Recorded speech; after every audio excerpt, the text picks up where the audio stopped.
वो डाइस पर रखी फाइल छीनने की कोशिश करने लगे, अभद्र भाषा का इस्तेमाल कर रहे थे। मैंने रोकने की कोशिश की तो उग्र हो गए। उन्होंने अपना जूता मुझे फेंक कर मारा। जूता मेरे कान पर लगा। मैं डर कर कुर्सी के नीचे हो गया। ये शब्द हैं मध्य प्रदेश के आगर के जिले के डिस्ट्रिक्ट एंड एडिशनल जज प्रदीप दुबे। जज हैं, जज साहब को जूता फेंककर एक वकील ने मारा है। क्या कहानी है? डीएम जूता कांड वाला प्रकरण अभी सही से थमा नहीं था, अब एक वकील ने जज को जूता मार दिया, ऐसा जज का कहना है। ये पूरा प्रकरण एक केस की सुनवाई के दौरान हुआ। एक वकालतनामे पर फर्जी दस्तखत चलाने से शुरू हुआ विवाद उग्र हो गया और जूता चल गया। कोर्ट रूम में इस दौरान कुछ वकील, कुछ सुरक्षाकर्मी मौजूद थे। आखिर ये शख्स कौन है जिसने जज को जूता मार दिया? क्या है पूरा प्रकरण, विस्तार से समझते हैं। मध्य प्रदेश का आगर मालवा जिला उज्जैन के बगल में है, 60-65 किलोमीटर ज़्यादा दूरी नहीं है, बॉर्डर सटा हुआ है।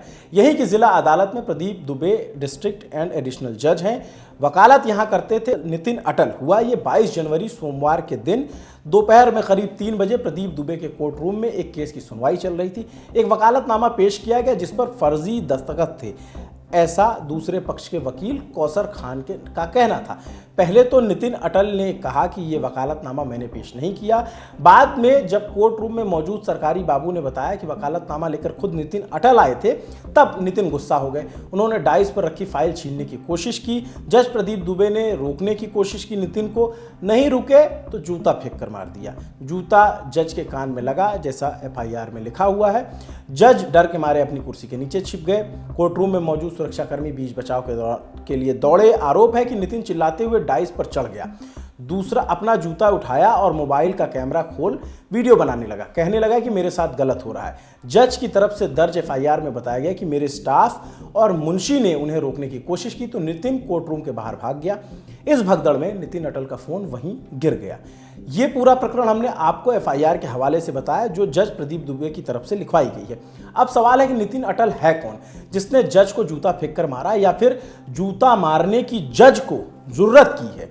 नितिन अटल आगर मालवा जिले में पेशे से वकालत का काम करता है, वकील है, एक स्कूल चलाता है, साथ में जमीन का कारोबार है। नितिन अटल को लेकर दो तरह के मत हैं। कुछ लोग कहते हैं वो सामाजिक व्यक्ति है, धार्मिक कार्यों में बढ़ चढ़ के हिस्सा लेता है। कुछ लोगों का मानना है कि वो भूमाफिया है और सियासत के कुछ लोगों की सरपरस्ती की वजह से दबंगई करता है, लोगों की ज़मीनों पर कब्जा करता है। इससे जुड़ी कुछ खबरें भी सामने आई थी जो अलग अलग अखबारों में अलग अलग वक्त में छपी। अखबारों में नितिन अटल के कई किस्से दर्ज हैं। सवाल यह है कि 22 जनवरी को जूता मारा तो ये वीडियो आज हम 1 महीने बाद क्यों दिखा रहे हैं? तो जवाब है, अखबारों में छपी हुई क्लिप से हमें खबर मिली तो अपने आप में बड़ा दुर्लभ और अभूतपूर्व चीज़ है कि किसी जज पर कोई वकील इस तरीके से हमला कर दे और जूता चला दे और फरार हो जाए और 1 महीने तक आदेश के बावजूद गिरफ्तारी ना हो। उसका वकालतनामा सस्पेंड कर दिया गया है, वो वकालत नहीं कर पाएगा। इसके अलावा उसके खिलाफ 9 फरवरी को कंटेम्प्ट ऑफ कोर्ट का भी मामला बना दिया गया है। क्या उसे कोई राजनीतिक संरक्षण प्राप्त है? आखिर पुलिस उसे पकड़ क्यों नहीं रही है? हमने ये सवाल आगर मालवा एसपी विनोद सिंह से पूछा। उन्होंने हमें फ़ोन कॉल पर बताया कि हम इस मामले की जांच कर रहे हैं। हमने नितिन अटल की गिरफ्तारी के लिए एक स्पेशल टीम बनाई है, लेकिन हमें अभी कामयाबी नहीं मिली है। ये अपने आप में एक सवाल है कि कोर्ट रूम में एक जज को जूता फेंक करके मार दिया जाए, उसके बाद वो फरार हो जाए, वकील और पुलिस जो है, जिले की आला पुलिस, उसको ढूंढ ना पाए। जो पुलिस वादा करती है कि हम जो है आपकी रक्षा करेंगे, यहाँ जज भी सुरक्षित नहीं पाए जा रहे हैं। इस तरीके की मामले अगर ऐसे होते हैं तो नितिन अटल पर यह भी आरोप लगता है कि जो आरोप उस पर लगाता था वो कानूनी दांवपेच में उसे फंसा देता था। 2014 में जब पुलिस ने केस किया तो पुलिस उसकी तलाश में दबिश देने लगी, तब वो पुलिस वालों पर गाड़ी चढ़ाकर फरार हो गया था।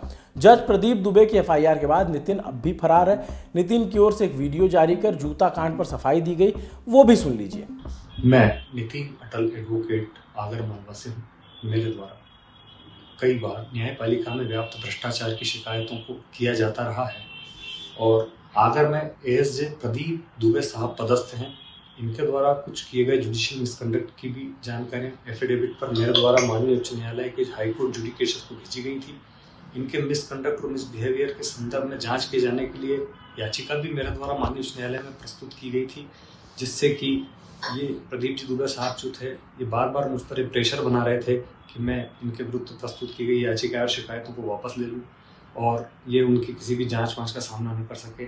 चूँकि न्यायपालिका में व्याप्त भ्रष्टाचार के खिलाफ मेरी लड़ाइयाँ काफ़ी समय से चल रही थी, इसके संघर्ष को तोड़ने के लिए गत दिनों 3 दिन पहले भी कुछ 18 तारीख के दिन की बात है, श्री दुबे साहब ने मुझे उनकी डाइस पर से ही और कुछ इस प्रकार से कार्य करने के लिए विवश किया कि जैसे मैं कुछ गलत करने की बात कर रहा हूँ। मैंने ऐसा कुछ भी नहीं किया था। मैंने पूरी घटनाक्रम की जानकारी उस दिन भी माननीय उच्च न्यायालय के जुडिकेचर को 3 दिन पहले भी भेजी थी कि श्री दुबे साहब मेरे विरुद्ध कोई भी षड्यंत्र करके और मेरे साथ में जो है वो कोई भी शासकीय कार्य की बाधा का प्रकरण बनाने की धमकी उस दिन भी मुझे दे रहे थे। मैंने वो जानकारी दी। फिर भी गत दिवस कल जो 22 तारीख थी उस दिन तो उन्होंने षड्यंत्र करके एक मेरे मामले में, निजी मामले में मेरे अभिभाषक को बिना बुलाए मुझे सिर्फ अकेले को मुझे बुलवाया और षड्यंत्र पूर्वक वहाँ पर जो है मेरे विरुद्ध आरोप लगाने की कोशिश की कि मैंने उनके साथ कुछ गलत किया है। मैंने मेरे पे झूठे आरोप लगाने के लिए उनको कार्य करने लगे। उसी समय घटना को वहाँ खड़े अभिभाषक गणों ने, जो कि स्वतंत्र निष्पक्ष अभिभाषक एक नंदकिशोर जी चौहान थे, एक जगदीश जी माहेश्वरी थे, उन्होंने देखा भी और उन्होंने भी कहा कि हम बता रहे हैं आप गलत आरोप लगा रहे हैं। अटल जी ने ना तो कुछ गलत कार्य किया है, ना कोई मिसबिहेव किया है न्यायालय से, ना न्यायालय के किसी शासकीय कार्य में बाधा किए मैं खड़ा था। उसके बाद भी छलपूर्वक मुझे झूठा फंसाने के लिए स्वयं ही जो है उनके द्वारा और इस तरह की कार्रवाइयाँ करके और मेरे विरुद्ध एक पुलिस रिपोर्ट को दिया गया है, जबकि ना तो मैंने उन पर कोई अभद्र भाषा का इस्तेमाल किया था, ना मैंने उनके साथ कोई गलत व्यवहार किया था। फिर भी यहाँ तक कि मेरे पे ये झूठा आरोप लगा दिया गया कि मैंने उनके ऊपर जूता फेंका है। बहुत अक्षम्य और इतना गलत सोच उनके द्वारा मेरे विरुद्ध प्रकट किया गया है, मेरी ख्याति को खराब करने के लिए। मैं ऐसा सोच भी नहीं सकता हूँ। नितिन फरार है, पुलिस उसे पकड़ने में नाकाम है। पुलिस की ओर से नितिन की तलाश है।